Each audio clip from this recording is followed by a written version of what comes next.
Hey everyone, welcome to Past Lives and the Divine. I'm Gina, and this is the podcast where we go deep into the weirder side of things and talk about our connection with past lives and the divine out there, the divine inside each and every one of us. And we do this maybe out of curiosity and exploration, maybe to get some healing or entertainment, all valid reasons for doing something, no matter how unproductive they may seem to your to-do list. So in today's episode number 16, we're talking about spirit guides, specifically everything I know right now or everything I believe right now about spirit guides. This episode has been on my ideas for episodes list for a while because my spirit guides have played such a role in the creation of my life, where it's at right now, and how I run my business. But more than that, they've given me the best kind of love and support, more than I ever experienced on Earth. And one of the reasons why I changed this from an idea to an actual episode, because I had such a great opportunity and so thankful for this opportunity to record a meditation for the podcast Mindful in Minutes.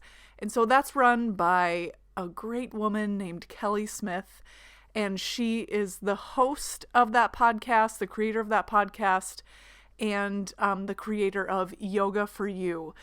And you can see her client interview in episode 15 of this podcast. So just the episode before this, she came on and I interviewed her about her experience in my past life regression chair. So again, that's episode number 15. The meditation that I created for her podcast is specifically about connecting to your spirit guides. And so you can use that meditation whenever you feel like your intuition needs a boost, or when you feel like you need a little help. Maybe you need just a little more relaxing. Open yourself to the messages of your spirit guides, your angels, or your higher self. We always have access to them, even though it can be difficult to slow down long enough to hear their messages. But you can use that meditation on her podcast every single time you need clarity or answers. So download it to your phone. That's the Mindful in Minutes podcast. And it is the episode that was released on March 8th of 2020. Okay. And with that, I get a lot of questions about spirit guides anyways. And so you'll enjoy this episode if you're interested in learning more about my point of view about spirit guides, who they are, why they're here, how to communicate and connect with them. And then I had asked some questions on Instagram. So people had sent in questions, and I'll be answering those questions. I'm not going to do a Q&A. I'm not going to read the question and then state the answer.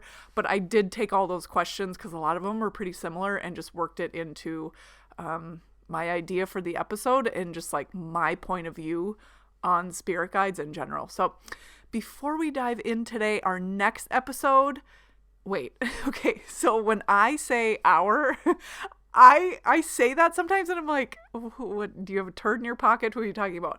But when I say that, I guess I really see this podcast as a me and you thing. I know it's just me over here and I do the work for the podcast, but it really is a collective effort, because I just really appreciate the questions you send and just the things you tell me you want to learn more about, and your points of view on the things that I'm talking about. And so I really see this as a collaborative effort. So even though I'm here alone, doing the work alone right now, I am doing it very much with you in mind. So as always, thank you so much for listening. And yeah, I usually have 2 puppies beside me when I record this. So I guess it's a you, me, and them kind of thing. Okay, anyway, in the next episode, it's another client interview. And this interview is so out there. And I just can't wait for you to hear it. We traveled into the life between lives, the astral plane. This client had some questions about why she chose the body she was in to help her see her body as an ally, as opposed to something that is never good enough or needs to be changed or is an obstacle in getting the things that we want most in life. And this session was such a game changer, and I'm so excited for you to listen to this one too, because I know just being there witnessing her experience, I got healing and understanding, and I'm just hoping that it can bring you more peace in terms of your relationship to your body, your physical form, this earth suit. So subscribe to the podcast, so it'll just magically download for your listening convenience every time I release an episode. And you can do that on your favorite listening platform. Okay, now on to things all spirit guides. Gather around the fire. Let's get started. Okay, here is how I'm breaking down this gigantic topic of spirit guides. So I'm talking about, like, what does the term spirit guide include when I use it? Because there are people with different points of view on this. I'll talk about my spirit guides, at least the ones that I know about. And I'll specifically talk about, like, their role, what they're here for, and how I met them, and how they came into my life, like the experience in which I like saw them and got their names, because it's a couple different experiences. And then I'll talk about spirit guides and what this means, like relative to like your higher self. Is it the same thing? What is your higher self? Your angels, spirit guides, like what does all this mean? How are they different? How can we use them? And then I'll talk about how to communicate with our higher self or spirit guides, like how to give them messages and how to better get their insights and guidance. And then along the way, of course, like I said, I'll be weaving in the answers to questions that I got from listeners when I reached out on Instagram and got some questions that I'll be answering those as well. So if you don't follow me on Instagram, if this speaks to you and you want to be a part of like, oh, I have a question, or you want to hear about what's kind of coming up next on the podcast or things I'm thinking about, you can go to Instagram and I'm pastlives.tourguide. And I'd love to have you along for the ride. And of course, just like send me any questions or any reactions and feedback. It's a really quick, easy way. And I love hearing from you all. So a quick disclaimer before we get into this. I want to say, similar to, I think this is like how I started episode 1 of this podcast, is like, I just really want to hit home. Like, I am not perfect. I don't think I'm perfect right now. I try really hard to be who I am, to get information that helps me feel better and move forward in life. And if doing this podcast meant that I had to be like perfect and complete, and this is my official point of view, then I would probably not do this podcast, because that's not how I operate. Like, I'm always growing and learning and changing. And even though this is my point of view about spirit guides right now, I'm also like not attached to that point of view. So if I have a handful of experiences that wildly changes how I feel about it, I'm okay with that too. Like, this is just where I'm at right now. And so with that, I want to give you the permission that if you listen to what I say about spirit guides or higher self or angels or communicating with them, blah, blah, blah, blah, blah, anything that I talk about on this episode, or any episode for that matter, I want you to just like, if it's something you've never heard before, or something that is different from what you believe or what you think you believe or what you've heard before, just know like that I am not trying to convince you one way or another. And I would encourage you to just go, look at that. Now, what does that mean to me? Does that change what I think? Does that make me stand firmer ground in what I think? Do I disagree with this? Do I agree with this? And all of that is totally okay. I think the most beneficial thing we can do is just like have an open mind to other people's points of view and know that other people have different experiences and different points of view.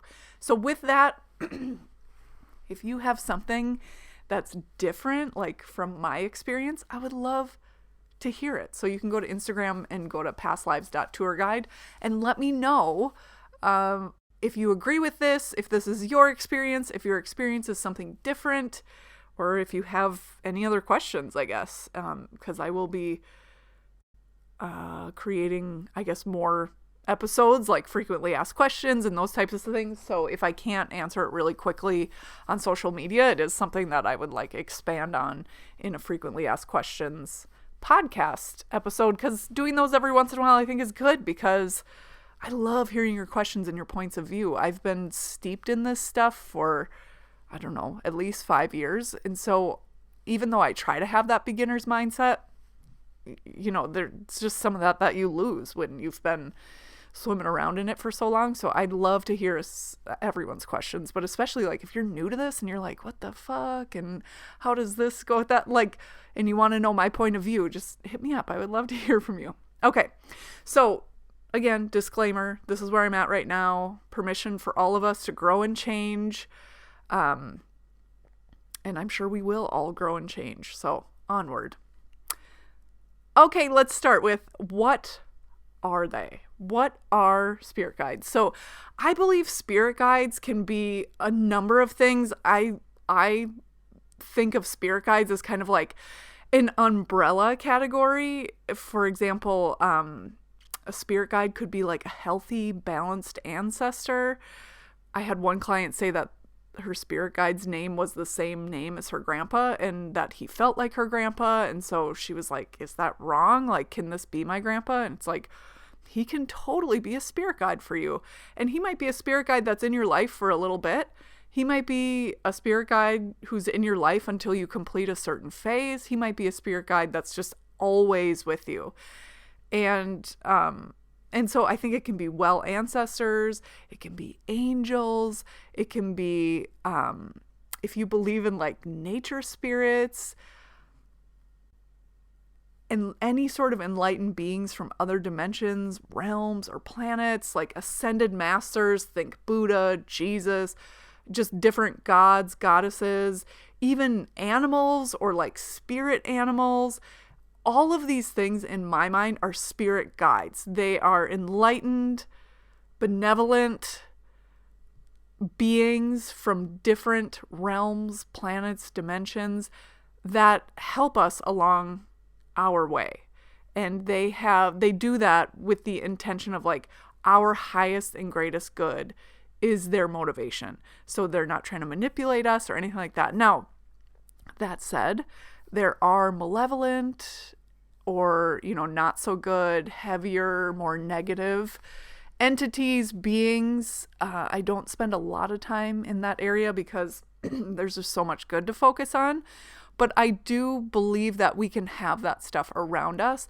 And if you are communing what you think is with a spirit guide, say, like someone who's benevolent, has your highest and greatest good in mind, but they are negative or condescending, or they're putting you down, or just feels like a hateful message, or just not like pure love, then if I was in a session with someone, I would ask that to remove its mask and who is under it really, and remove that mask and who is under it really. And sometimes we can get to like a damaged, fearful part of their personality that's saying things like old patterns and habits that have like trying to get their message across by being a different entity. Or it can be like a malevolent energy that is around this person who is trying to manipulate this person for whatever reason. And then we would do entity releasement modalities around that, which I know that I just breezed over something that is like so terrifying for so many people, but it doesn't have to be. And I was at one point terrified of like malevolent negative energies, and I'm not going to post up willingly and like hang out with them. But if I'm in a space and it's an environment where I can help them be released, move to the other side, it's a benefit to the entity, I believe, and to the person if they're attached to it, then we just have so much power in that space. Like we're human and spirit, and they are just either spirit or they are like condensed, balled up energetic matter that can then take different ideas and emotions and influence how we feel, what we think we're capable of, what we think we're able to do. So that, like the negative entity energetic space isn't, I mean, that alone could be its own podcast, but, anyway, that alone it can be its own podcast. But what I'm saying is the energy is extremely different, and we can feel that energy. And when someone is in like my client's chair, when someone's in that trance state, your channel is so open and crystal clear that you can feel that. That's my belief because that's my experience. That's what I've read. That's what I've personally experienced. That's what people in my clients share have experienced. And so I just want to say that. So if you feel like, oh, I've been connecting with my spirit guide and they're like super nasty and talk to me condescending and it's not your spirit guide. It's not what that is. Like, detach, go to someone who can help you detach from it. Lean into it, know you're safe, put up your psychic defenses, ask it questions, get it to leave. It would be my short answer. And that is such a short answer to what can be really triggering and horrifying discovery. But just know that your spirit guides are always all love, and they just want truth and love and protection for you. And so when I say spirit guides, I mean anything from like angels to nature spirits like fairies and gnomes, if you believe that, to enlightened beings from other planets and realms, to ancestors, ascended masters, ascended teachers, gods, goddesses. All of that stuff falls in the category of spirit guides. And I take that as an umbrella term because I believe that they are on the other side trying to help us fulfill our spiritual evolution. And because it's Earth School, it's like help us fulfill spiritual evolution despite all the bullshit that Earth can bring, right? Because it's a free will society. So even though I believe I set the contract in the basic life plan and the lessons I want to learn, that doesn't mean that I deserve any sort of abuse, any sort of trauma. It's not about saying you brought this in because you chose this path or these people or this place. It's about knowing that everyone is here to strive to do their absolute best. Some people do not, and that can cause a lot of trauma. And so when I say, we choose this life plan and these spirit guides are here to help us, guide us, give us insights, protections, especially if we allow that and ask for it, that is there to help us move through the bullshit of like life on Earth, because it can be extremely dramatic, extremely heavy, triggering, traumatizing.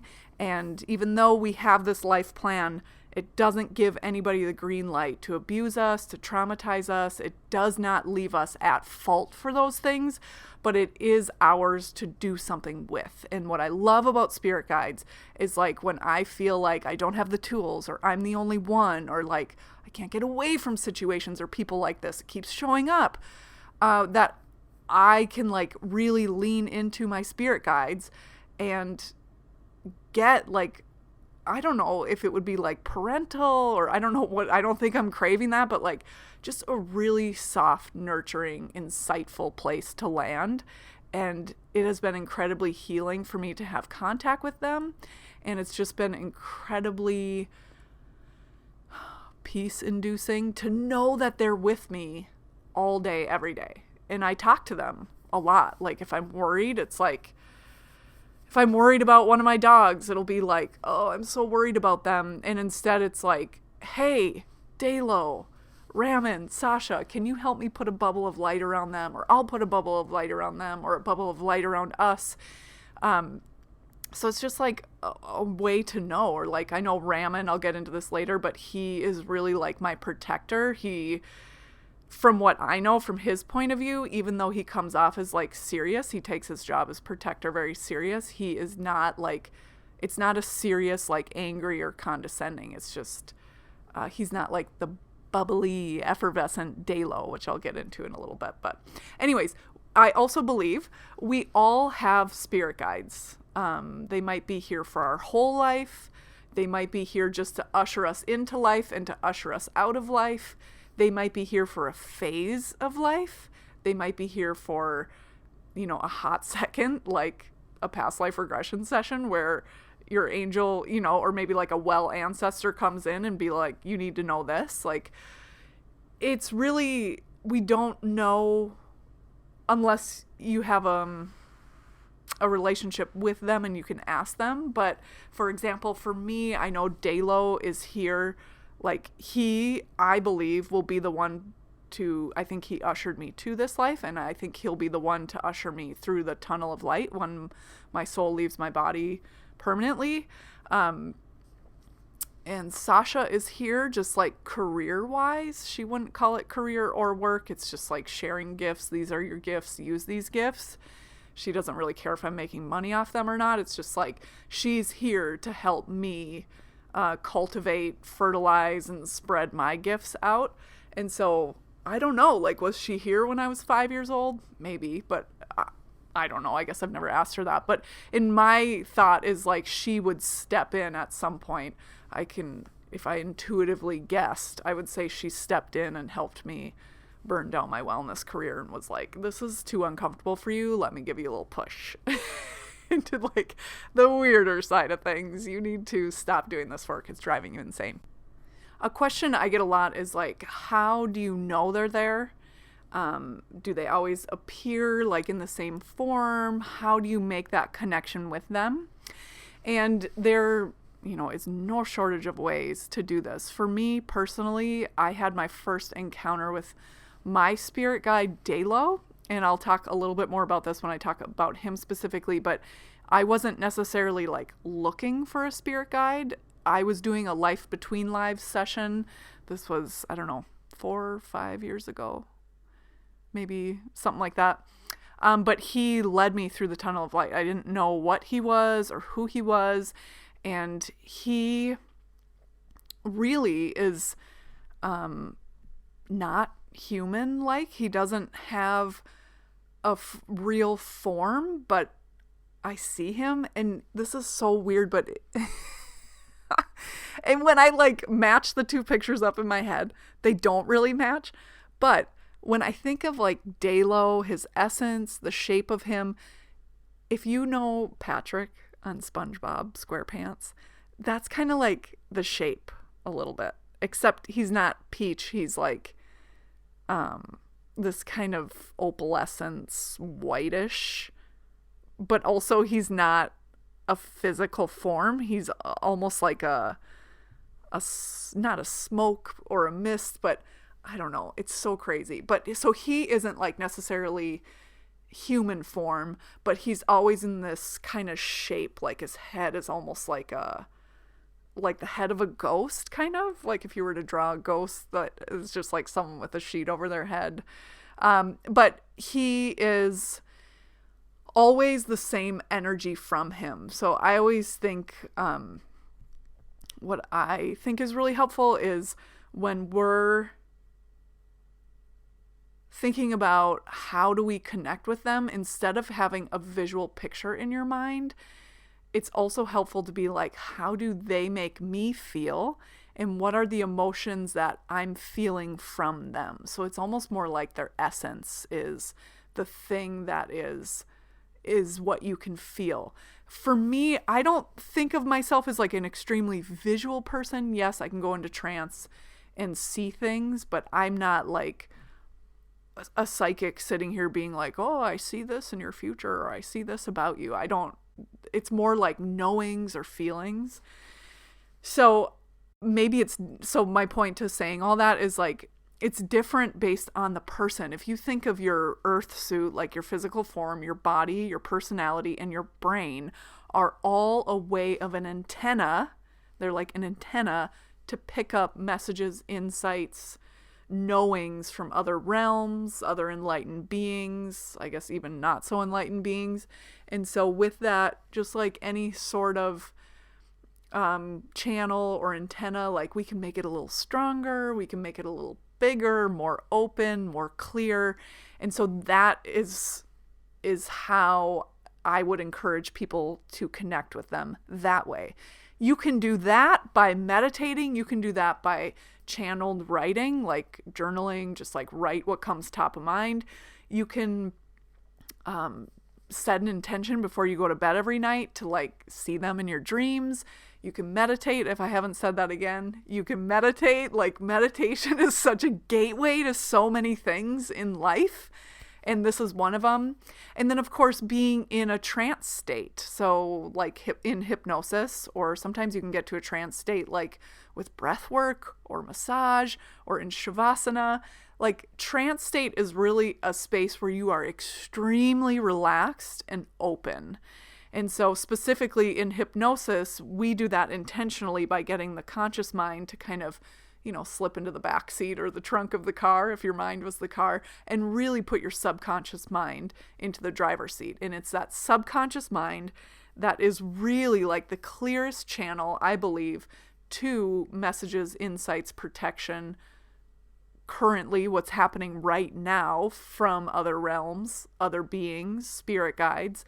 And then the subconscious mind also holds every memory of every single thing that happened in your soul's life. So if you believe in one life, that would be this entire life. If you believe in more than one life, past lives, reincarnation, then it would be access to every single thing that your soul has been through. Every life in between lives, every life in between lives, all of that stuff. And I've mentioned life in between lives a couple times in this episode. So in episode 17, this is episode 16, you're going to get more information on that, which, of course, serendipity. This always happens. What a great segue into that client interview.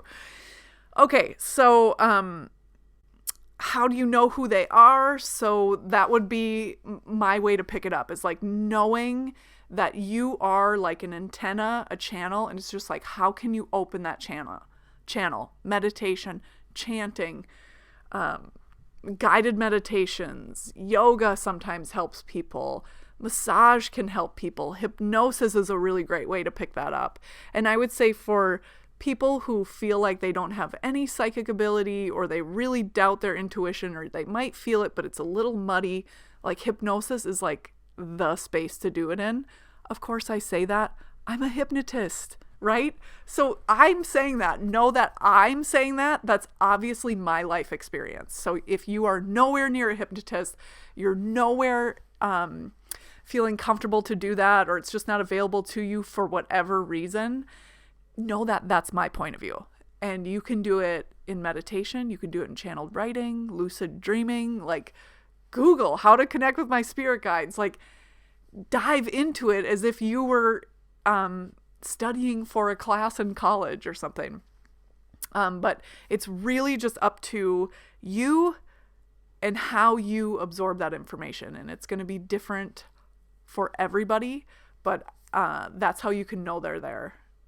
Or I should say, know that they're there, because they are there. That's how you can make more contact with them. And then another question I get a lot is like, when you see them or experience them, are they always in the same form? And I would say not always. Like, unless I'm in trance or doing an out-of-body experience, which essentially is trance, I don't ever see them except when I'm in trance. So, but I do feel them. Like, sometimes I can just feel their essence. So when I say feel their essence, if you are someone who has pets or animals, or you are in close proximity to people you love and who love you back, and it's like a healthy relationship, then a really cool way to like tap into the subtleties of the essence of someone or something is to sit beside it. This is what I do, and I made this up on my own. Sit beside this person or this being, close your eyes, and just try to feel, and let your imagination run wild. Try to feel what their essence is, how they make you feel, the emotions or the vibrations coming off them.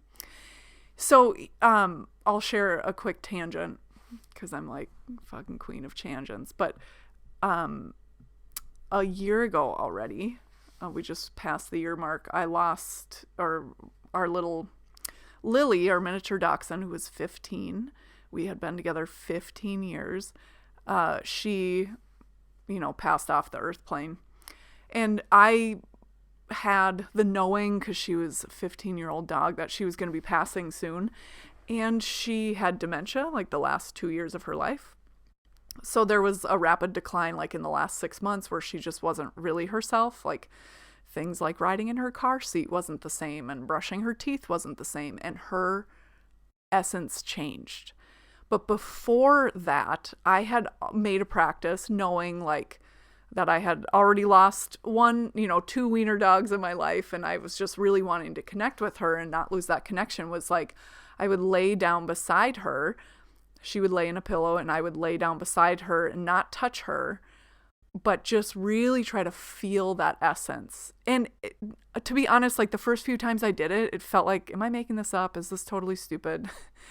But eventually you start to just be like, no, I feel the same way every time I do this. I feel her, I feel me, I feel us together. And then now, since she's passed away, she's been gone a year, I will spontaneously feel her essence around me, to the point where sometimes I'll be walking the dogs and I'll look down and it'll be like, whoa, I'm like surprised to see Tula and not Lil. Or sometimes I'll be meditating and it's like, whoa, I just feel like she's sitting beside me. And I know she is. Like, she's a spirit guide now to me. Her and Winston and my other one that I grew up with, Pepsi, they're all spirit guides too. And that is so special to me. And I'm so glad I did that with her, because now when I feel that essence, when I'm in trance and I connect with one of my spirit guides, I can spontaneously feel their essence, like just the emotions that I feel from them, spontaneously, but especially like when I talk about them. Like recording this, I just feel like they are all like standing over my shoulder, like, yeah, talk about us. This is so cool. And I'm happy to do it. I'm fucking big fan of their work, you know? Okay, so that is like, how do you know they're there? They're always there. Do they always appear in the same form? Not necessarily. And is there like a hallmark spirit guide? Like, are they, an angel, or do they have a staff? Do they have a halo? Like, what is it? I think they can appear differently. And honestly, I think the way they appear is meant to be something specific for us. Like, they're just like our role on earth is to evolve, grow, learn lessons, feel the emotions, share our gifts. That is the point of earth. That is your purpose. Like, connect, love, evolve, feel joy, share your gifts, discover more gifts, share those gifts. And it doesn't have to be like a full-time job. It can be something that you do on the side of your full-time job. So that is our role as spirits on earth. And then a spirit guide's role, whether it's short or long-term or lifetime, their role is to guide us, protect us, give us insights, wisdom, try to help us keep evolving and moving on. But just like any relationship, like, you have to ask for that. The more you ask for it, the more you'll get it. And the more you engage with it, just the better the relationship feels, right? Like, imagine if you were someone helping someone else and they like never acknowledged you and never asked for guidance and never thanked you or showed gratitude or love. Like, it's not a great space to be. And it's not that I believe that they are above that, I guess, of like above feeling resentment, and they just do it out of pure love, and they are closer to the source, that unconditional love, that all-encompassing acceptance and allowance of who we are, all while trying to help us to do a little bit better. And so it's their job to do that. And so we can make it easier on them by, we don't have to, but why not, right? That relationship is there. So I think relationships get better when you invest, and you don't have to invest a ton to get so much more back. And so saying thank you and asking for help and asking for guidance and saying thank you and showing love and gratitude, I think all of that is just so helpful to open that channel even more, refine the messages even more so they're clearer and bigger and you can't miss them. And another path, I guess, on the do they always show themselves to you and how can you communicate with them? I know some people are like, if my spirit guides are real, I want them to show me a pink feather, and then they'll see a pink feather. So you can do that. Personally, I've kind of tried that a little bit with my guides, and it's just not something that I notice, like, if they are putting a blue feather in my way, I don't see it. But, like, if I do see a feather, I just use that as like a, hey, I'm thinking about my spirit guides. Thanks, you guys. I don't know if they're necessarily planting that feather there. If they are, thanks, cool, for all your help. But I just use certain things, or like when I see a really beautiful, like majestic bird flying in the sky, like a bald eagle, I just like use it as a way. I'm already feeling like in awe of the world and the earth and these animals. And I just like keep giving that praise and just like use it as like a, hey, thanks, spirit guides. I love seeing that. It's just like so uplifting. So thank you. So sometimes they can leave, kind of like breadcrumbs, like, hey, I'm here. And if you have a signal like that with your spirit guides, I love hearing those things. So let me know. But I personally don't. I just kind of like feel them. Also, I just believe that they're there. And on top of it, I see them in trance. That's where I have the biggest moments with them for me personally. So if you have a different experience or the same experience, let me know. I want to hear it. Okay, my guides. So as of right now, I am totally aware of 3 guides. I've officially met them. I'll talk about them in order that I met them and just kind of give you a little rundown. And then I've been told I have other guides, but I have never met them. So here we go. Okay, the first guide that I ever met was Delo, and you spell that Delo. I don't know why he always urges me to spell it, but I've never heard that name before. And it's also totally the names of spirit guides. Sometimes they're super weird, things you've never heard before. And sometimes they are names like Joe, Sue, Bob, just like names where it's like, there's no way this is their name. And really what it is like the name isn't necessarily, it is important to humans. Humans really identify with names and nicknames and all that stuff. And so the name is what's important to us. For them, it's my belief and understanding that the name is really just like, it's like a telephone. Like, here's my phone number. You want to feel connected to me? Say my name. And it's really there for our benefit. Some people say like their names are super bizarre, or we don't know what they are, which is why a lot of times clients will be like, I don't know, I'm getting the letter L or I'm getting the letter A, and that's all they get. A close friend of mine is like, she always gets the letter D, and so she just calls her guide D. That's it. She's like, I feel like there's a name there, but I don't know. But the name isn't for the guide. It's for us. It's for us to feel connected. It's for us to feel close and intimate with them. And if you don't get a name, that doesn't mean you don't deserve it. That doesn't mean, it just means it's not important right now, that there are other ways to do it. That's all that means. It's not a diss on them or on you. Okay. So that's a little bit about names. Okay. I just looked at the time and it's like, oh my God, am I going to get through this whole episode in 90 minutes? I don't know. We'll see. Okay. So my first guy that I ever met was Delo, and I met him in a life between lives. Like I said, I'm going to talk about that more in episode 17. And then if you have a lot of questions about life between lives, then send me a message or email me, Instagram or email or whatever, because then I'll collect them and maybe I'll do like a information session on that. But if not, if you don't care, then whatever. Okay, so I was in a life between lives session. I was the client.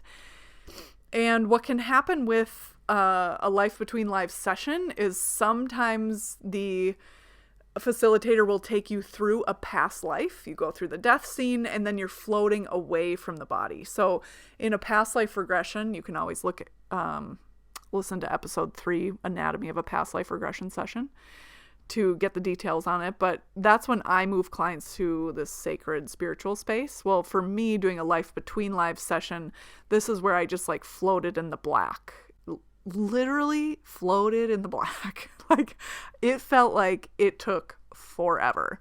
But the facilitator, who was Eric Christopher, he's in St. Paul, Minnesota, and he is so gifted and just a really nurturing, peaceful source. He just like let me float, played the crystal bowl. And the thought is like, if you're someone who uses the terms like vibration, like your vibration's raising, that seems a little, I don't want to say out there for me. Not much is too out there for me, but like, to me, it just doesn't say much. Like, I think the most people are just like, what does that even mean? So when I think of it as, I think of like, my consciousness is like getting closer to the source, closer to my higher self. But maybe in my physical body, it's a deepening into the subconscious mind, really accessing those memories. And so, yeah, sometimes it can take a little bit of time for our mind, body, spirit to kind of calibrate into these deeper, also at the same time, higher level states of being. And that's where we access that information. So it's like we're reliving it, but we're really just like reliving a memory in our brain. Hopefully I didn't lose you there. Okay, so then eventually I was floating in the black and I saw this like spark of light. And so I was just being told to move toward that by the facilitator. Move toward it. And it just got brighter and brighter, like beyond brighter than anything on earth. Yet it didn't hurt my eyes. It was just so crazy. And so then I was in the tunnel moving forward. And then I noticed, it took me a while, but I noticed this little thing or being in front of me, like leading the way. And it was like, the energy was like jump, jump, flip, jump, jump, flip, jump, jump, flip. And Eric, the facilitator, was like, what's this? Do you know who's in front of you? Are you alone? Are you being led down the tunnel? His questions weren't that leading. I think he was just like, are you alone? Is anyone with you? And I was like, I don't know if I'm alone, but there's this thing in front of me that's like jump, jump, flip, jump. It's like, just seems really just like on a different level of joy. Like I was totally confused as to what it was. But just kept leaning into it. And then Eric said, can you tap this being on the shoulder or wherever the shoulder would be and ask what they're so happy about? And so I did. And when he turned around, he had his eyes were just like all love. I mean, you can't even, like, when I say all love, it's just such an impotent way to describe how it was. It was just like the most ancient, eternal, highest, most beautiful form of love that you can experience, just like pouring from this being onto me. And it was my first experience with that ever in my conscious living in this life as Gina. And I I couldn't understand it. Like, it was just like, what is, and I was like, why are you so happy? Like, what the fuck? And he reached out and like squeezed my cheek, just like this little pinch, and said, because you're here. And it was just like, when he said, because you're here, it was just like, oh my God, how can you not know why I'm happy? And I felt an even bigger rush of love, unlike anything I've ever experienced. I mean, even to talk about it right now, like, brings tears to my eyes. It was so pure and beautiful. And I just wish, like, I feel like people would just get healing feeling this. Well, I know they do. If all they could experience was just one time experiencing the love of their spirit guides, it's amazing. And that healing of love is something I've been able to like recreate in meditation or when I'm not feeling great. And if I felt it, on a scale of 1 to 10, if I felt it a 10 when I'm like in trance communing with Dalo, like I can even feel it like a 2, 3, 4, 5, 6 on a scale of 1 to 10 in meditation. And that, is not as exciting, but it's something. And I believe that it's incredibly healing.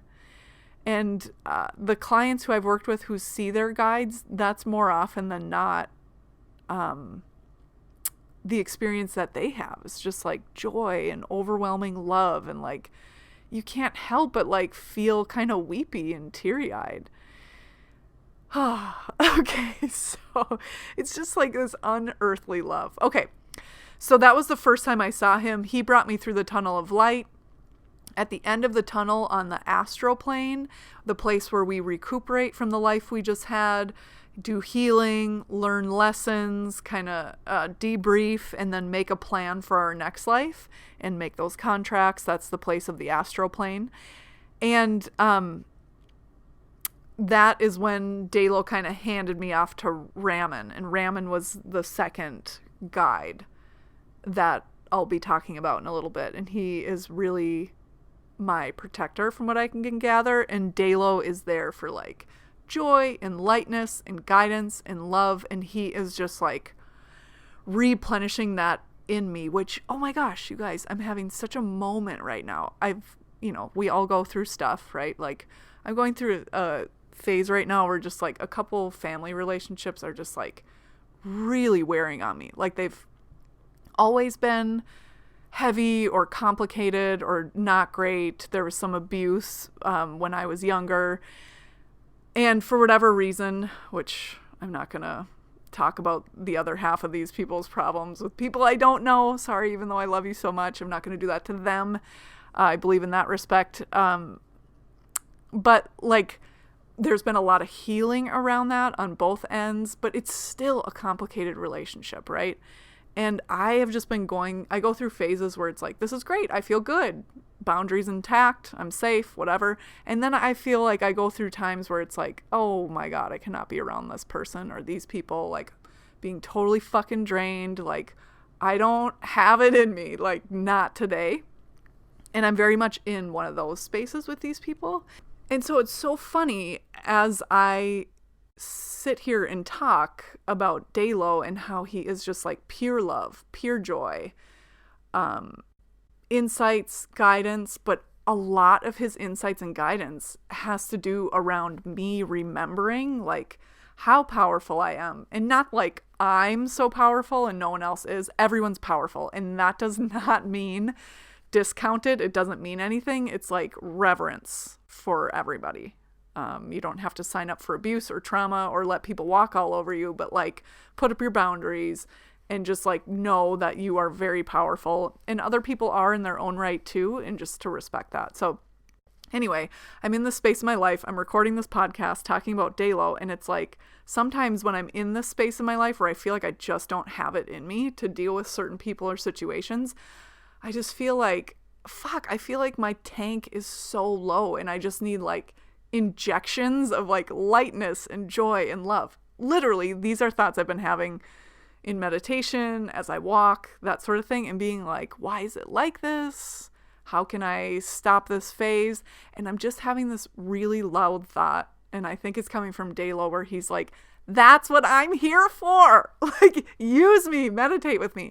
So I don't know, TBD. I'm having like a moment right now, and a little bit of an Oprah moment where it's like, oh, that's why he's with me all the time, because I do need that, and to like lean on him.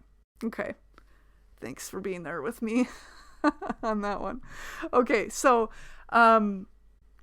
fast forward a few years from the time I first met Dalo, and him and I have had many conversations. Also, I don't believe spirit guides are necessarily gendered, because of the culture we live in. I think it's perfectly normal. Also something to question and just look out for and be respectful about the fact, like, it's normal to be like, are you in bucket A or B, man or woman, male or female? And people aren't necessarily like that, and just to respect it. And then also spirit guides aren't necessarily like that. So is Dalo more masculine than feminine, or am I just putting that on him? I don't know. He feels a little more masculine than feminine, but like very balanced. Yeah. I don't know. Okay, so fast forward a few years. Him and I have had many conversations, many times where we've connected, and this feeling of love is always there when I see Dalo, and he's always with me, I believe, and I see him usually when I'm getting a past life regression done or an angel or spirit guide connection session done. He is always there at some point, even if he's literally just like, hey, like kind of on the side, like, hey, what's up? Hey, I'm here. Like, even if he's not the one bringing messages or insights, he's always there. And again, even if he's just like off in the corner, like, hi, Um, so I've done a few out of body things where I basically listen to a recording and take myself out of body, and him and I have like done some crazy stuff, like a couple out of body challenges. Him and I were almost like kind of, I feel so weird saying this, but you're here, you're weird like me, right? But him and I were kind of like skateboarding, question mark. It wasn't really skateboarding, but like, I can't skateboard, but like up and down ramps, but it was almost like this other planet, like purple sky, red, you know, kind of like the red of Utah or Arizona, you know, like the Grand Canyon, like red crags and mountains and dips and slopes and valleys and like a purple sky. And we were just like having so much fun. It was just like this injection of joy. Oh my God, you guys, I'm having such a moment right now. This podcast is so great for me because I just like, I have to verbally process things, or I don't have to, but it helps me a lot. So here you are.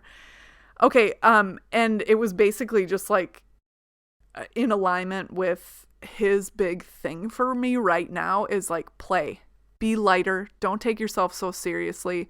Don't beat yourself up. You're doing fine. Keep doing the work and play more. Like do more things for the sake of fun. Like, and he's even said like, you're so serious. Let's have more fun together. And he's just very lighthearted, just whip smart, really, just full of love, full of wit. And he just loves this new phase of evolution because we can hang out more, is what he says.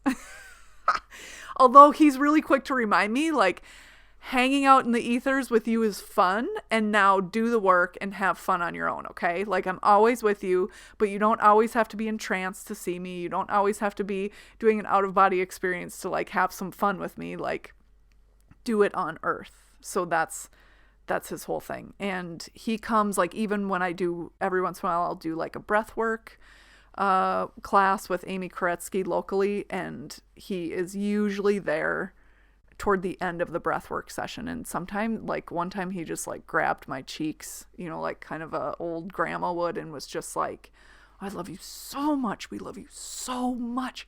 We love you so much. And it was like every word he said was like just this exponentially bigger rush of like love and joy and gratitude for me being in their life, which is maybe not a big deal, but that's huge for me because I think just the way my mind is, my experiences growing up, a lot of times I can block love and compliments, like, oh, they don't really mean that, or oh, if they knew the whole story, they wouldn't think that.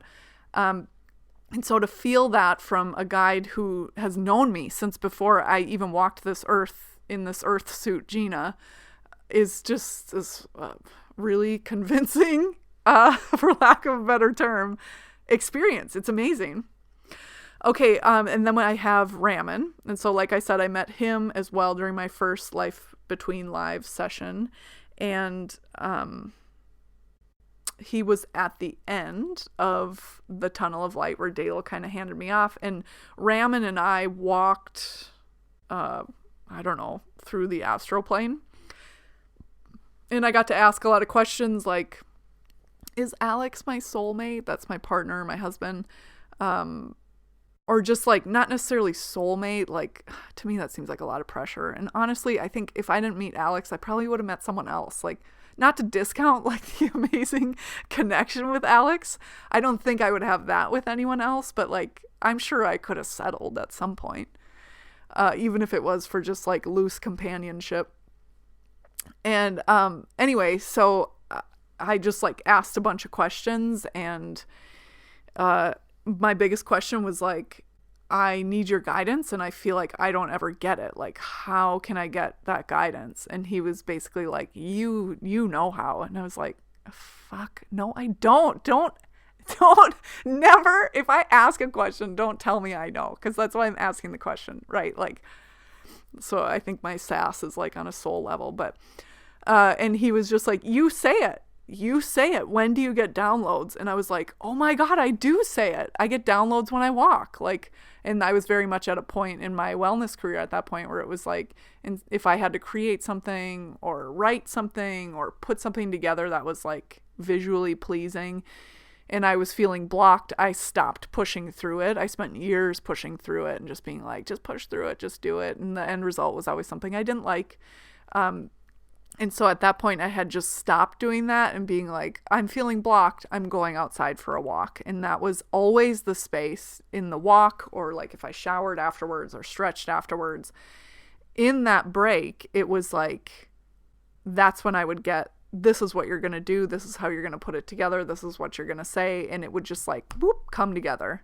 And it's just such a cool real world experience for me because it's hard to trust sometimes. I mean, it's definitely easier today, way easier today than it was, say, 5 years ago, of like, even though you're not actively doing something doesn't mean stuff isn't being done. Doesn't mean the universe isn't orchestrating in your favor. Doesn't mean people you're supposed to work with or connect with on a romantic level or friendship level or whatever level aren't conspiring their own journeys, making steps toward you.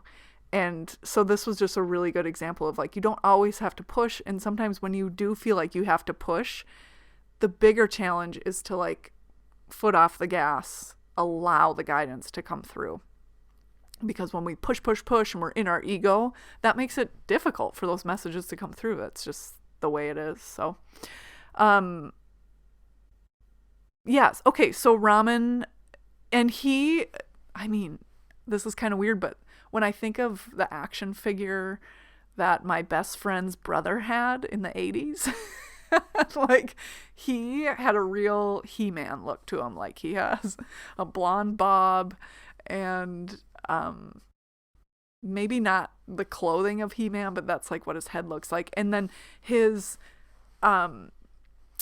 clothing, I guess, or like the way his body looks to me is almost like Roman soldier-ish. Like there's some sort of staff, there's some sort of skirt situation maybe. It's like one of those things where if I try to look directly at it, I just like can't really see it, but I can see it in my peripherals. And Raman is like the protector, and he was like pretty serious, like not as effervescent, bubbly, happy, friendly as Daylo. And so I right away was just like contrasted that and was like, oh, he's the serious one and, you know, whatever. And he basically explained like how I connect with them and to keep doing that. And when I feel like, ooh, I get downloads when I do this, to really trust that and do it. Like I don't have to wait for the guides to say, this is where you get downloads. This is where you get our insights and guidance. I just have to feel it and then trust it. So I always feel kindness and love when I'm with Raman, but I was always kind of feeling like he was really serious, but it's really just like a dedication. He's like kind of like a dedicated, like ride or die. This is his job and he's going to do it. It's very much that energy. But for probably like 3 years, I just thought like he was super serious. And me, my personality is like, I just feel better when I can like laugh with someone and be super light with them. And he is not like that. So I really kind of favored Daylo. Sorry, Raman. And that was for a few years. And then it was so funny because I was doing a spirit guide or angel connection session in a training. So we were doing like one every day for like 5 days straight, in addition to like all the learning we were doing and stuff. And I was getting information from Daylo, and then it was like the facilitator asked, is there anyone else who has insights or guidance for Gina? And right away, it was like, this probably sounds so weird, but like in my mind's eye, I see and feel this. And Raman just like comes in from the side of the scene, puts me in a headlock and gives me like a noogie. And then is like, and I'm not that serious. So stop thinking of me like that.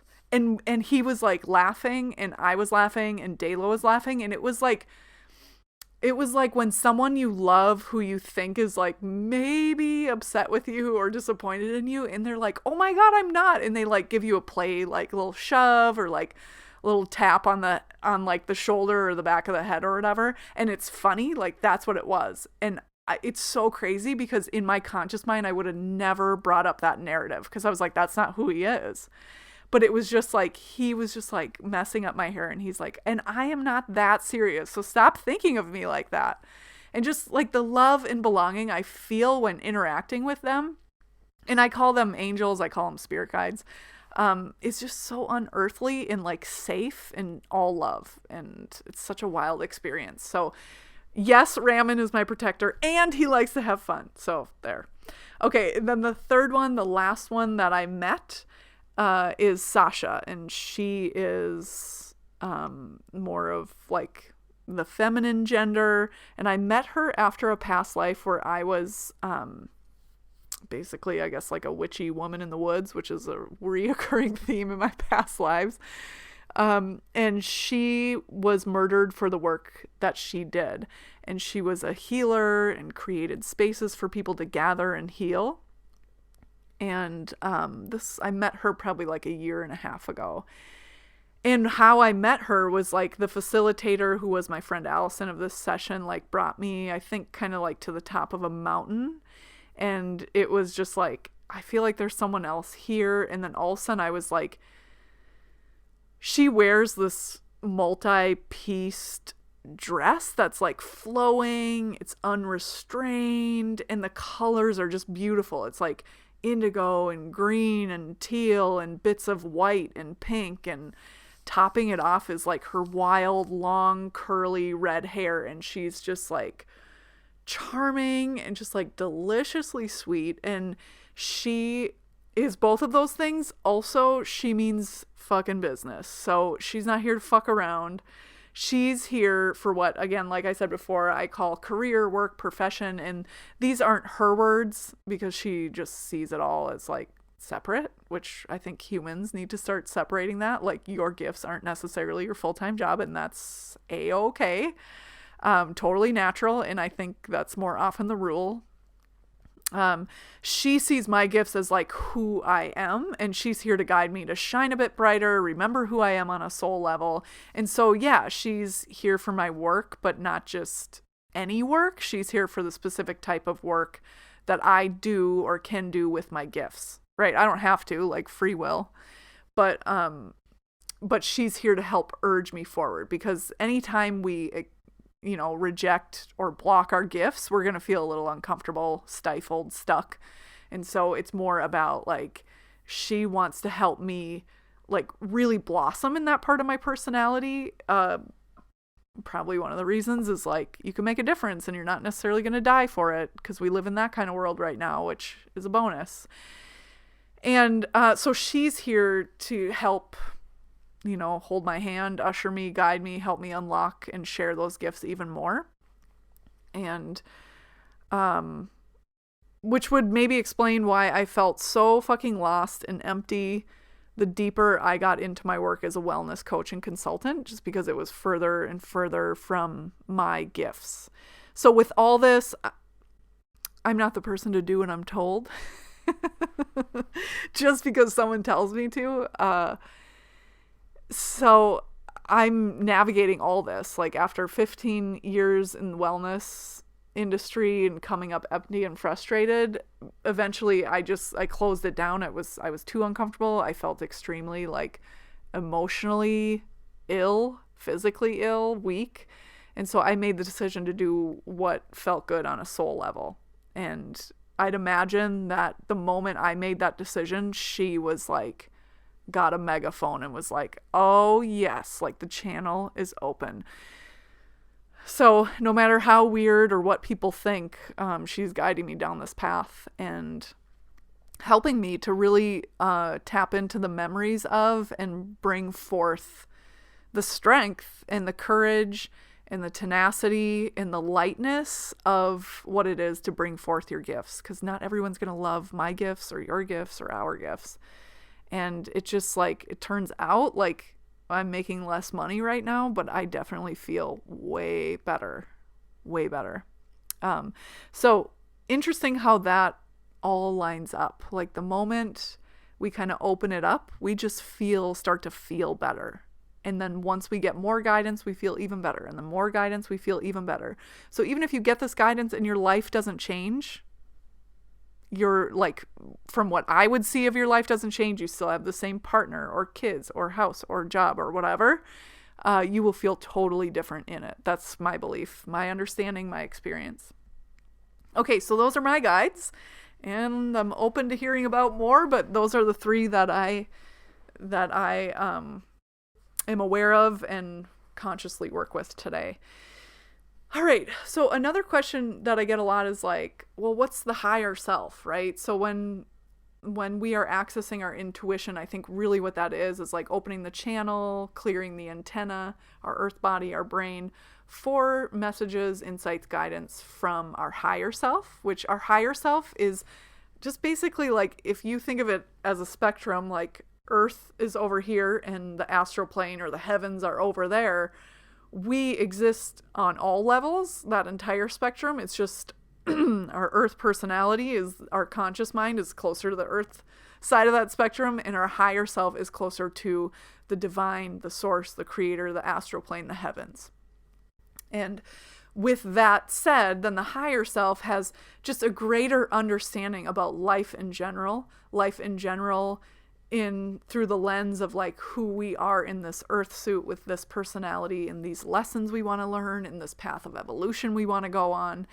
And then, and so when we can access our higher self, it's just another way to get that information. And to be honest, when I have a client in the chair and we're past the death scene of a past life regression and we're in the spiritual guidance portion of it, and I'm asking questions, right? I always have, again, see episode 3 of this podcast if you want more about what actually goes on in the session. But like the client has questions that I ask for them in that space, and then they get the answers, and then they say them out loud, and I write them down, and it's all being recorded. But it's basically like a DIY psychic reading is how I say that, except it's so much more impactful because instead of someone telling you something, you're feeling it as like this truth that just reverberates through your whole body, changing you like on a cellular level, which that is totally different. If someone was like, you are a powerful witch, you can do it in this life. For me personally, I'd be like, yeah, okay, I wish. But when I have the past life experiences and the knowing and the knowledge from Sasha, it's like, I can't not be this person. I feel that all the way down into my cells. I feel that knowing of that power of the abilities and gifts in me. And that's just totally different than when someone says, hey, you were this, or hey, you have this, or hey, you can do this. And then our conscious mind is like, nope, we can't do that for so many reasons. And it's just the conscious mind has moved out of the way. And so it's like, you can't deny that. Okay. So anyways, in that space, when I'm asking the clients questions and they're giving me answers, at the end, if it hasn't been made blatantly clear, at the end I say, and who is giving you these answers? Like, is this a spirit guide, angel, ancestor, ascended master? Is this your higher self?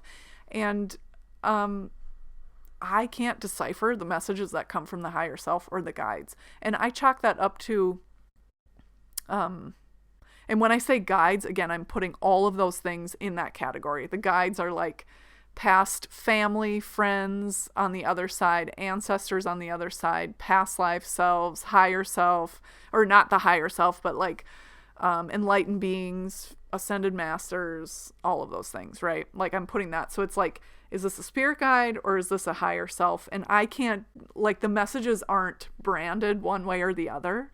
So it might be from your higher self. It might be from your spirit guide. And the messages are all kind of the same, like the guidance and the knowing, and which makes sense because your higher self and your guides created this plan for your life, this plan of evolution. And then because our plan of evolution has to do with other people and we live in a free will universe, meaning I can make this plan, but I can come down here and like torch the plan and be a dick and get addicted to drugs and abuse people and whatever. That's not part of the plan. So because we come here with a plan and we have contracts with other people, but free will is a thing. So they don't necessarily have to follow their contracts. We don't necessarily have to follow our contracts.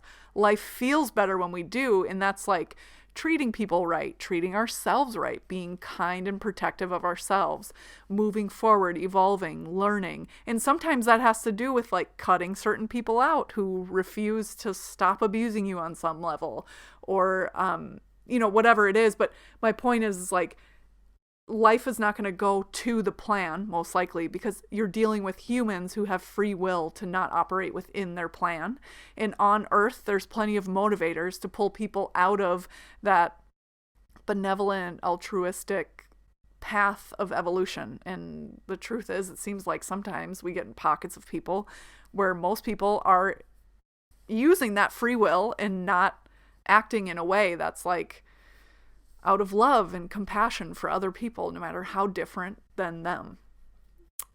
So anyways, knowing that we have a plan, but that a lot in that plan can get fucked up because we're dealing with other people in that plan, and other people have their own shit, free will, motivations, all of that stuff is like our higher self and our guides continue to work to like grow and evolve and get past these things. Because, in short, life on Earth can be a real bitch. And it doesn't have to be easy. And so we all make the plan.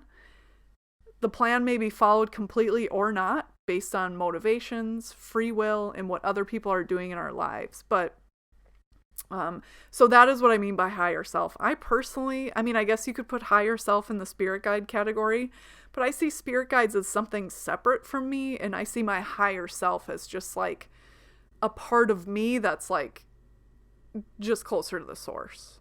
And so sometimes the communication there can get a little shoddy, but it's like, it's the same way I can connect to my higher self is the same way I connect to my spirit guides, like opening that channel, quieting the mind, all of that stuff. So, all of that, all the messages from the spirit guides and our higher selves help us just to gain clarity and dissolve leftover residues in the mind, body, spirit from past lives, and get insights and gain protection and grab onto ideas that help us move forward for the highest and greatest good, not just for us, but for the collective us. And,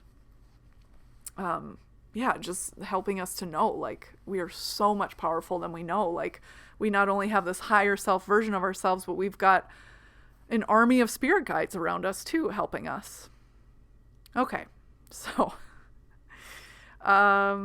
so the difference between guides and higher self, that's how I see the difference. But sometimes the messages, whoever's getting the message is the only one that can really decipher, in my experience. I'm sure there's someone who's done it way more than me, and so then maybe they have a way of figuring it out, but from my point of view, that is that. Okay. Communicating with them. So I've kind of touched on this, but just to make it real blatantly clear, we do have a life plan. We created that life plan, our higher self, our spirit guides, making contracts with different people, whether they actually follow them or not. And this is top of mind because I was just engaging in a conversation over social media about trauma and specifically abuse, like parents who abuse their children. And is that the children's fault? Did they sign up for this? And absolutely not. I never think that. We never minimize trauma. It is what it is. It's very harmful. It can be very scary. It's very triggering. It can be very hurtful, like on many different levels. And I just don't believe that we sign up to be abused. We sign up with people's higher selves and our higher selves who are just like way more evolved and way more truth seeking and way more, what's for the highest and greatest good for everybody. And we come down to earth and it's really easy to get individualistic. Well, as long as I'm doing okay, then fuck everybody else, essentially. As long as my family's safe, then I don't care about, the kids at the border who are being warehoused. As long as I'm making enough money, then I don't care who I have to step on or disenfranchise or abuse to get there. Money, power, whatever. That's not part of the plan. I do believe like the plan is like how to rise above this, and the skills that we would use to evolve and rise above that serve us for the highest and greatest good, and serve everyone around us for the highest and greatest good. So when someone is abusive or oppressive or racist or sexist or whatever, that is not part of the plan. That is a human free will diverting from their plan. So we never ask for it. It's never victim blaming. I can't say that enough. Like, it's never like, oh, you deserve this. It's like, no, this is your shit sandwich. Like, we can all choose to make the best of it, learn some lessons and move on, get healing from it, separate from those people if you need to. But it's not about like, this is your shit sandwich. This is the bed you made. Lay in it. Absolutely not. Like, it's about taking what we have right now and trying to work with it to do better, make our lives better, make other people's lives better. And that doesn't mean signing up for more abuse because your abuser makes you feel bad when you put up a boundary. That's absolutely not it. Okay, so that's what I'll say about like the free will and like the destiny or like the life plan. Yes to both of them, but abuse and oppression and all of that stuff is when humans take that free will. And I think it's like usually for something malevolent, like greed, selfishness, fear, I don't know, there are so many different ways. Self-hatred, I mean, the list is endless. Not pretending to know all of it. That's as much as I know. There, so that's what I'll say about that. Okay, so communicating with them, like I said, just anything to clear the channel. So first what I will say is like we all have spirit guides. It is our birthright. It's part of the plan. We don't have to engage with them. We don't have to talk to them. We don't have to pretend they exist.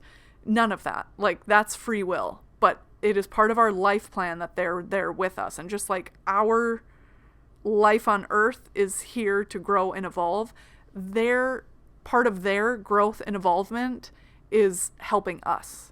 And that's about all I know about their path, but that's what I know about their path. And so it's our birthright to be able to access this information, even though our culture makes these things seem weird or wrong, or that's just your imagination. And I believe that like in a psychic reading, that's great. But again, you have to someone else has to penetrate your conscious mind, which a lot of times we can put up blocks to it. Like whether we don't really believe what they're saying, or we don't believe life could be that good for us, or we don't believe those are our gifts. That's where I think those things fall short, you know, not to mention all the people out there who are fake or just total charlatans just wanting to get money. But I do believe, obviously, there are psychics out there who are legit. Because it's a gift, and not everybody has it, but a lot of people have it.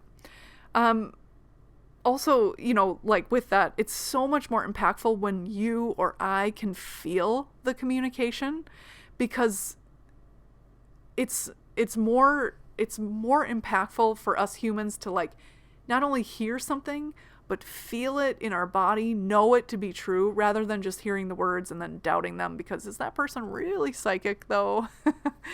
So when getting information from our guides and angels, not only do we get the message, but we also get like the love and the relief and the peace and the simplicity of life along with the message, which makes that experience so much more impactful in the moment and in the future as we move forward, live our lives, and look back on that experience. So when you get an internal knowing or feeling, test it. Like, I talked about like meditation, being in trance, being out in nature, doing breath work, you know, any time where you're totally relaxed or feel connected and present, that's a really good way to help strengthen that antenna, clear the channel, open the channel to get those messages. But I'll take it even a step further is like when you get an internal knowing or feeling, test it. So for example, if I'm like packing my purse to like run errands all day, or I'm going to meet this person here and then I'm going to do this and then I got to go to that appointment or whatever. Like a lot of times I'll be like, okay, what do I need? I'm one of those people who has to like pack a purse just because if I bring my big purse everywhere, then I'm just like lugging around this fucking 20-pound bag that has shit in it that I don't need. So one of the things that has come up a lot for me recently is like, I'll get this hit of like, bring your AirPods or your earbuds or whatever. And I'll be like, I'm not going to need those today. I'm going to be like in the car or with people, so I don't need it. And always, I just pay attention to it, mark it in my mind, and always when I don't bring them with, I come to a point in the day where I was like, fuck, I wish I had my earbuds. And it's like, damn it, I should have listened to that little hit. So little things like that, like you can start to test it, because it's not all like these earth-shattering, like life-altering things. Intuition is often just like, what's the little next step that I need to help me along the way? And sometimes it is as little as like, oh, bring that extra jacket, or oh, make sure to bring your AirPods, or yeah, maybe you should bring that notebook. And just testing it and like test the inkling, and either listen to it and don't abide by it, see what happens, listen to it, abide by it, see what happens. And just doing that, you refine that process within your mind, body, spirit of that channel, picking up those messages and acting on it. And even if you don't act on it, just acknowledging it and being like, oh, that was right, I did need that, will help refine it. So you don't have to like do it right. Just acknowledging what's going on is a really great way to do it. And their communication, everyone's communication is different, I think. Like, some people get communication messages from their higher self or their guides by meditation, like I said, dreams, trance, walking in nature. Sometimes it just like pops up in the shower. But what's really important, I think, is like the presence and the intention around it. And then the acknowledgement of it, like when you actually get it, no matter how small or inconsequential it might seem. Another thing to know is like things like throwing bones, using crystals, tarot cards, angel cards. All of these things are like what I would call oracles. And I don't know if I Googled it or if I just thought of this on my own, but like, I don't know where I got this, if this is an original thought or not. I doubt it. But these are all things that are oracles, or what I would call oracles. And essentially what that is like, it's really reflecting a truth in me in a way that I can physically see it, right? And so like, when I pull tarot cards, like right now I'm in a practice where every Sunday I pull a tarot card and I just ask like, what's the energy, the invitation? What do I need to embody this week? What would serve me for my highest and greatest good? And then I pull a tarot card and I read about what that means. And I try to glean some information of what I personally think that means, just from my own antenna. And then I just work to embody that. And honestly, it's like, ooh, yeah, I did need that when I reflect back on it. Or when I pull it, it's like, oh God, I got A, B, and C coming up. I really do need to embody this. And it's not that the cards are magical. The cards are simply reflecting what I already have and helping me to know what I already have. And it's fun too and entertaining. So those are like ways that you can do it. You can do that with crystals and angel cards. You can do it so many other ways, but it's really just like reflecting you. Like, you are the antenna. It's just helping you to read you. Another way, when I talk about communication from spirit guides and higher self, is really, it's my experience, and I know this isn't everyone's experience, but it's my experience that these things come, these messages and guidance come as these subtle little whispers. And so if my mind is wild with emotions, particularly negative emotions, I would say like excessive negative emotions. It's not like I have to be in a good mood to get any message. That's absolutely not true. But like, it's one thing to be like, this happened, I'm feeling these negative emotions about it. It's another thing to be like, this happened, that was kind of shitty, and now I'm ruminating and spinning on it. Like, that to me is a block.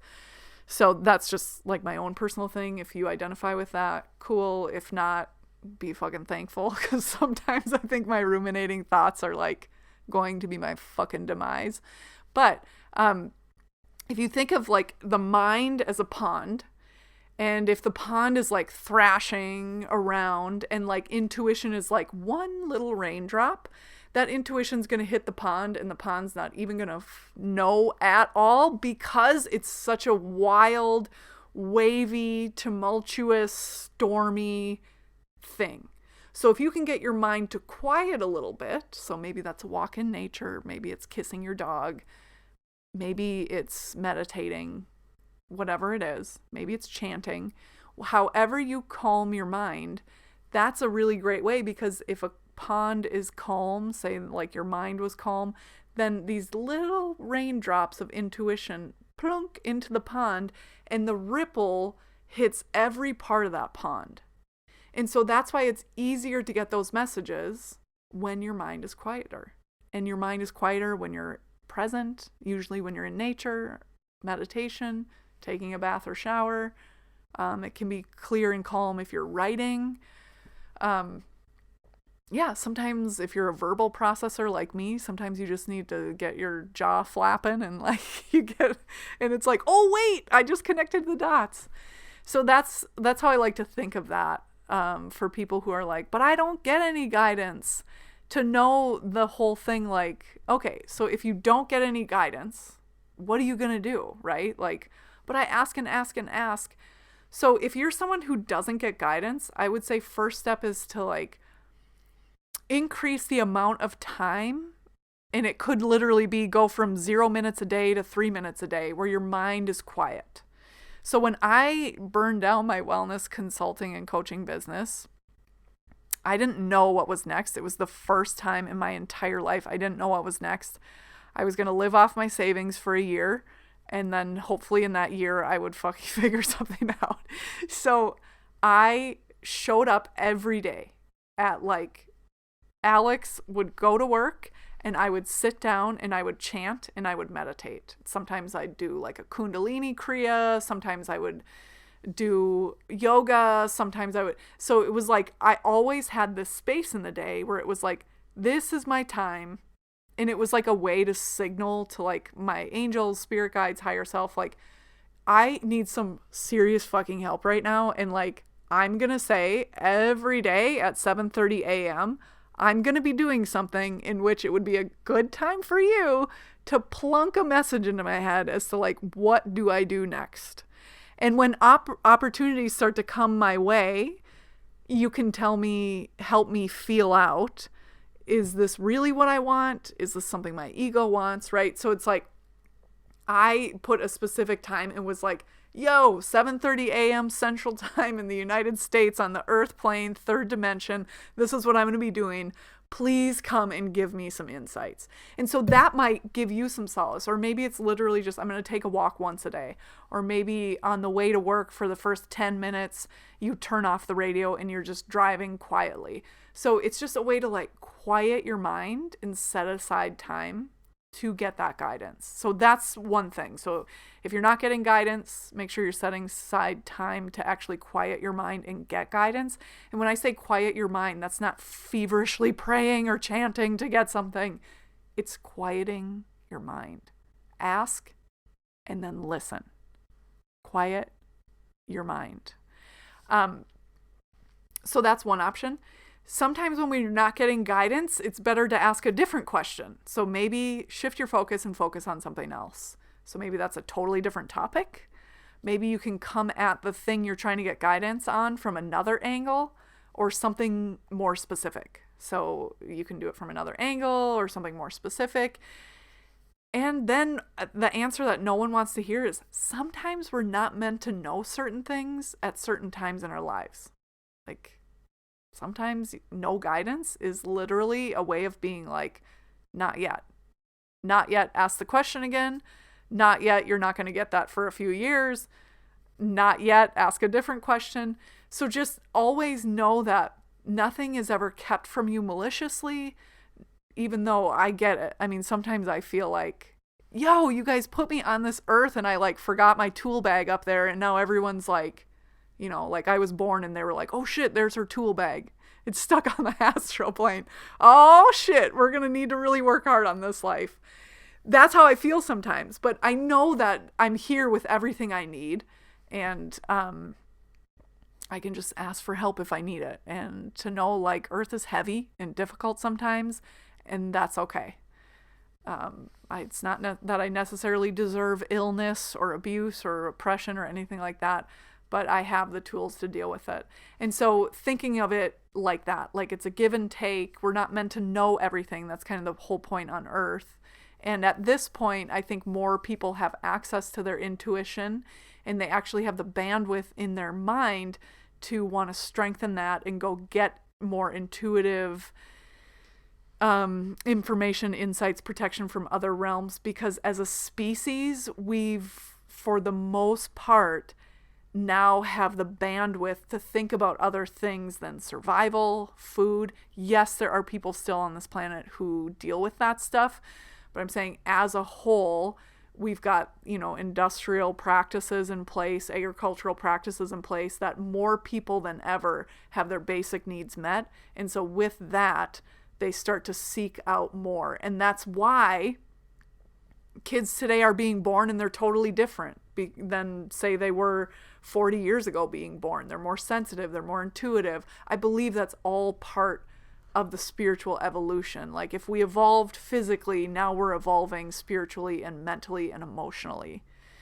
So we're not supposed to know everything all the time. So if you're not getting enough guidance, ask a different question, ask a more specific question, ask a question from a different angle, spend more time quieting your mind. So if that means you're just like doing stuff around your house, cleaning or straightening up or cooking or whatever, sometimes it's good to turn off the audio, the podcast, the TVs, the radio, the music, all of it, and just be quiet. Like the more time you can spend quiet, the easier it is to pick up those messages. And so it's not that you can never listen to an audiobook when you're cooking or walking again. It's that if you're in a space where you need a lot of guidance, maybe just turn it off for a few days is what I would recommend.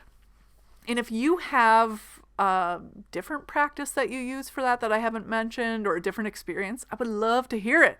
So you can email me, or you can hop over to Instagram, pastlives.tourguide, and let me know. So as I've gotten to know my guides, I've started to have more conversations with them and really started to treat them more like we're in an actual relationship together, because I think we are. And that is where the beautiful things like ritual can come in. Like, oh, on the new moon, I'm going to do this every time. Is the moon magic? No. I believe that there's energetic cosmic forces that are going on all around us. Planets, the moon is being one of them. But it becomes even more powerful when we intentionally set the intention to use that. We are so powerful as human and spirit that we can use these cosmic and earthly changes, whether it's in the sky or on Earth, like the seasons and that sort of thing, or birthdays or a new calendar year. Like we can use that momentum and exponentially create benefits of that already that momentum that's already in place on a cosmic or earthly level, tie our spirit to it, and then really use that as a way to make changes, gain insights and wisdom from our higher selves and our guides. So yeah, that is everything. Let me know if you have questions about this or anything else. Like I talked about, like, what does spirit guide include? What does that term? I think of it as an umbrella term. Like my spirit guides. What about your spirit guides? Do you know them? How do you know them? How do you communicate with them? I talked about, communication in general, the options, what I do. And then I want to know what you think of it, and know that this is just where I'm at right now. Permission for all of us to change. All right, everybody. That is our episode for today. And my favorite part of these conversations is talking to you. Yes, you about it. I want to hear your reactions, your experiences with spirit guides. You can let me know on Instagram at pastlives.tourguide. And then, of course, if you thought of someone you like in particular while listening to this podcast episode, forward it to them. I would be so grateful to you for doing that. I really appreciate. It's the best thing that can happen for me in this podcast and the work I put into it. It's such a beautiful exchange when I see you guys sending it to people or leaving kind reviews. Makes me feel so happy and not alone. So thank you for that. And of course, thank you for being open to the power of your past lives, our connection to our spirit guides, all our eternal soul experiences while we walk this earth together. As always, take anything from this episode that makes you feel better and just leave the rest.